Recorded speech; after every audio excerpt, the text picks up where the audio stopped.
जय भोलेनाथ। आज हम सुनेंगे सावन सोमवार व्रत की पावन कथा, जिसके सुनने से मनुष्य के समस्त मनोकामनाएं पूर्ण होती हैं।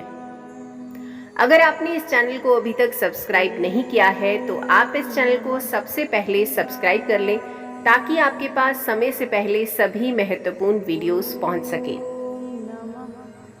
एक साहूकार था जो भगवान शिव का अनन्य भक्त था। उसके पास धन धान्य किसी भी चीज की कमी नहीं थी, लेकिन उसकी कोई संतान नहीं थी और वह इसी कामना को लेकर रोज शिव जी के मंदिर जाकर दीपक जलाता था। उसके इस भक्ति भाव को देखकर एक दिन माता पार्वती ने शिव जी से कहा कि प्रभु, यह साहूकार आपका अनन्य भक्त है, इसको किसी बात का कष्ट है तो आपको उसे अवश्य दूर करना चाहिए। शिव जी बोले कि हे पार्वती, इस साहूकार के पास पुत्र नहीं है, यह इसी से दुखी रहता है। माता पार्वती कहती हैं कि हे ईश्वर, कृपा करके इसे पुत्र का वरदान दे दीजिए। तब भोलेनाथ ने कहा कि हे पार्वती, साहूकार के भाग्य में पुत्र का योग नहीं है। ऐसे में अगर इसे पुत्र प्राप्ति का वरदान मिल भी गया तो वह केवल 12 वर्ष की आयु तक ही जीवित रहेगा। यह सुनने के बाद भी माता पार्वती ने कहा कि हे प्रभु, आपको इस साहूकार को पुत्र का वर देना ही होगा, अन्यथा भक्त क्यों आपकी सेवा पूजा करेंगे। माता के बार बार कहने से भोलेनाथ ने साहूकार को पुत्र का वरदान दे दिया, लेकिन यह भी कहा कि वह केवल 12 वर्ष तक ही जीवित रहेगा।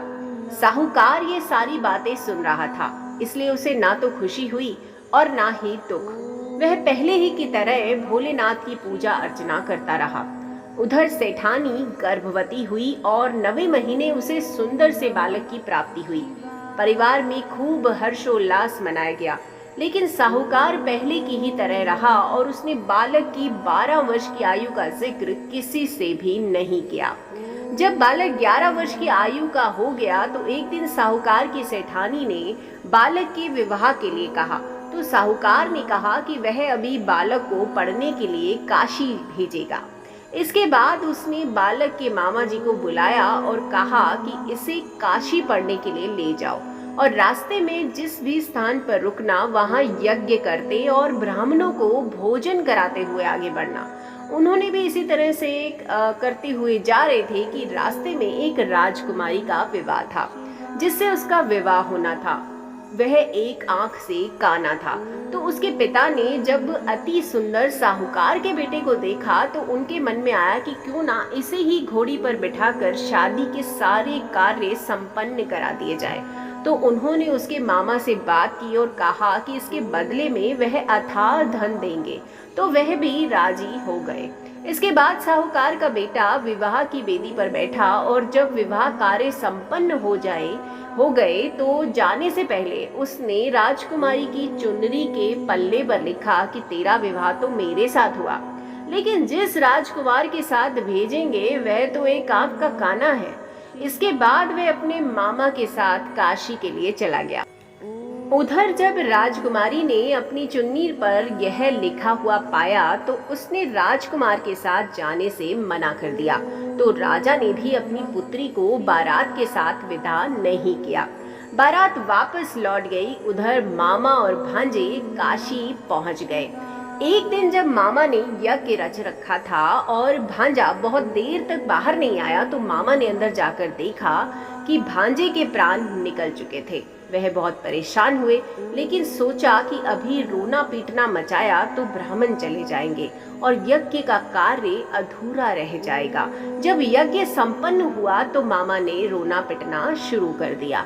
उसी समय शिव पार्वती उधर से जा रहे थे, तो माता पार्वती ने शिव जी से पूछा, हे प्रभु, ये कौन रो रहा है? तभी उन्हें पता चलता है कि यह तो भोलेनाथ के आशीर्वाद से जन्मा साहूकार का पुत्र है। तब माता पार्वती कहती है कि हे स्वामी, इसे जीवित कर दे, अन्यथा रोते रोते इसके माता पिता के प्राण निकल जाएंगे।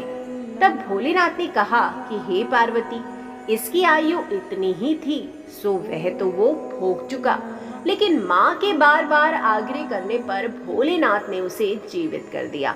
लड़का ओम नमः शिवाय करते हुए जी उठा और मामा भांजे दोनों ने ईश्वर को धन्यवाद दिया और अपनी नगरी की ओर लौट पड़े। रास्ते में वही नगर पड़ा और राजकुमारी ने उन्हें पहचान लिया। तब राजा ने राजकुमारी को साहूकार के बेटे के साथ बहुत सारे धन धान्य के साथ विदाई किया। उधर साहूकार और उसकी पत्नी छत पर बैठे थे। उन्होंने यह प्रण कर रखा था कि यदि उनका पुत्र सकुशल ना लौटा तो वे छत से कूदकर अपने प्राण त्याग देंगे।